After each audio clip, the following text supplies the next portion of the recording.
We're doing our very first Audacy Check In with Demi Lovato as our new brand Audacy, which is exciting for us because you just announced the other day that you're dropping a new podcast and it's actually through our platform Audacy. That's so exciting. Yeah, I'm really excited. Can you tell us anything about what kind of content is going to come with it? We're still just fleshing everything out in pre-production, so not a lot of the details are in place yet. But yeah, I'm really excited. I think I have a rough idea of what I want to do, and yeah, it'll be good. Yeah, I thought you were fantastic on Joe Rogan. And when I heard you doing that, I was like, whatever she's going to do on her own podcast, I think is going to be killer. Thank you. Thank you. Yeah, you're welcome. Well, congratulations on this new era. All but one episode of your much anticipated docu-series Dancing with the Devil is here. By the time this is out, you'll have your new album, Dancing with the Devil, The Art of Starting Over. How does it feel that it's all just about here now? I am really, really excited. And it's been a very cathartic, therapeutic journey for me. So being able to finally have everything out is, it's kind of surreal, and I'm looking forward to it. Yeah. Did you know all along that you wanted to take the two songs and have them be the title that speaks for the body of work? I mean, I think it very clearly encompasses what it's about, but did you have like an aha moment where you're like, I'm going to put these two together? I think in trying to figure out the track listing to the album, that's when I came up with putting Dancing with the Devil and The Art of Starting Over in the title. Originally, it was just The Art of Starting Over until, collectively as a team, I was talking with management about how, we can't exclude the three songs that start off the album because they were such a huge part of my story in 2018 and even the year after. So it was really important for me to kind of just get it all out there. And that's been really therapeutic and really helpful to me. But yeah, I think putting The Art of Starting Over, Dancing with the Devil with The Art of Starting Over in the title, that kind of tied together the subject matter of what the album was going to be about. And then putting it with where I'm at today kind of just blended it together. Yeah, totally. And I think, as I remember correctly, you said you knew from the moment you woke up in the hospital that you wanted to tell your story. Did you know that kind of outlet that you wanted to go for it? Whether it was music at first or the documentary? No, not at all. I didn't even really think about that until, I want to say until the doc started filming. I had done some interviews, but I realized I didn't want to give my story away to a magazine, Yeah. Wanted it to have its own space to live. Yeah, for sure. So Dancing with the Devil is not only the title, but it's an incredibly powerful song. And how did that song come about? I started writing the song with my co-writer, Blush. She's a good friend of mine, and we've written some songs together before. So yeah, we just, I think I started writing lyrics to that, I think maybe even in treatment, or at least poetry with that subject matter. But yeah. Why was it important for you to recreate that day in the music video that's going to be released for it? I wanted to share what happened that night, but with a more artistic approach rather than just all factually driven like it was in the documentary. I told the story very detailed and according to facts, but I wanted to have kind of an artistic approach to it. And that's what the music video is able to do. For sure. Well, so pre-COVID, you teed up your career comeback beautifully. You did your Grammys performance, which was amazing. You had, you singing the national anthem. You released your song, I Love Me, and then we go into lockdown. From that point, was there anything that changed in the creation of the album since you kind of had time to sit with it? Yeah, I mean, there's been so many times where the album has gone back to the drawing board over and over again because I thought that I was finished with it, but then something happens in my life where, I feel either re-inspired or I want to take a different approach. And I went through a lot, to say the least, last year. So it's been a wild ride, and I had a lot to write about. So we went back to the drawing board, and once I figured out, exactly what I wanted to say and how to say it, then I figured out the rest of the album. Met Him Last Night is so effing good. Ariana's on it. Your voices together are insane. What was your favorite part of having her on that song with you? I think like being able to just like hear our voices together for the first time in the studio was so exciting. I've wanted to collaborate with her since she first stepped out on the scene, and she had her first single. I think it was The Way, like that to me, I was like, who is this girl? She can sing.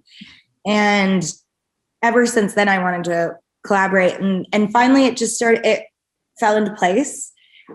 She actually wrote the song with me in mind and was like, I have this song for you. It would mean a lot if you recorded it or whatever. I'm like, absolutely. I want you to stay on it though. Like, you sound so incredible. Because she did the demo. I was like, you sound so incredible. Like, you should stay on it. And she was like, are you sure? I'm like, yes, of course. And then she did. Yeah, no, Ariana, hard pass. Like, come on.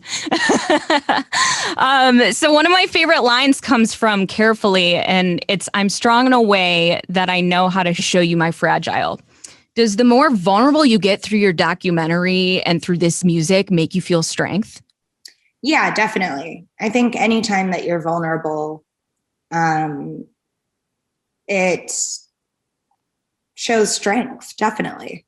Yeah, and I felt that when I was watching the documentary because, even watching you speak to the camera, I would think telling something like that is incredibly difficult, which I know that it was, but like you seemed very confident in the way you were speaking and, very empowered by it.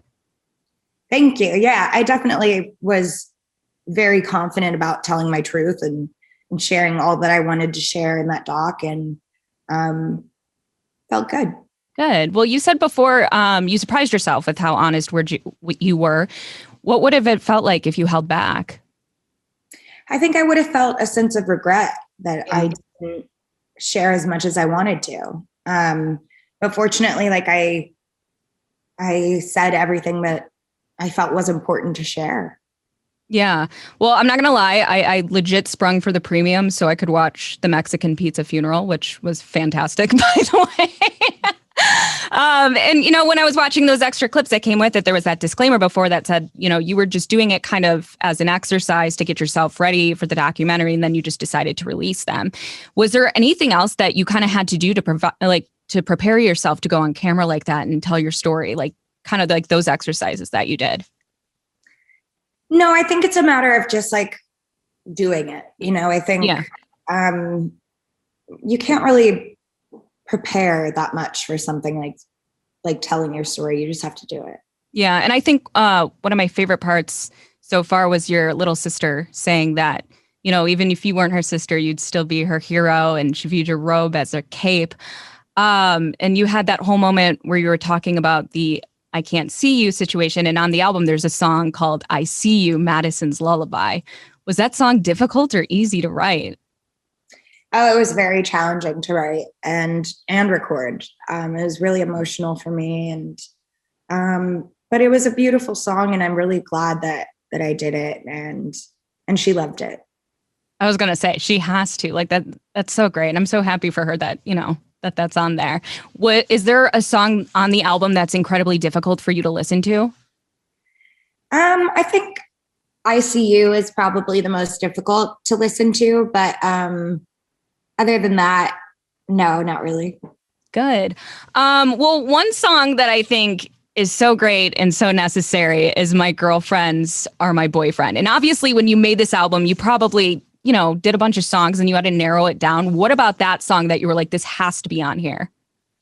It was just so catchy and so fun. And I have gone through a couple breakups now since recording that song, and it got me through both of them. So it was dope. It was cool that like I remember wanting to release that song quite some time ago, but I'm glad that I held on to it for the album, and hopefully it'll be like a summer single ladies anthem. That's exactly what I was thinking when I heard it. And it's like one of those songs that I think, will be put on a lot of people's playlists when it's a girl's trip to Vegas or like you're trying to help your friend get over something. It's just one of those, I think that'll be around for a really long time. Thank you. You're welcome. And so a while back on your Instagram stories, you're with your producer, Oak, and you're going, I just told you this is the happiest I've been in the studio. This is the greatest song I've ever made. What song were you talking about? And he was agreeing with you.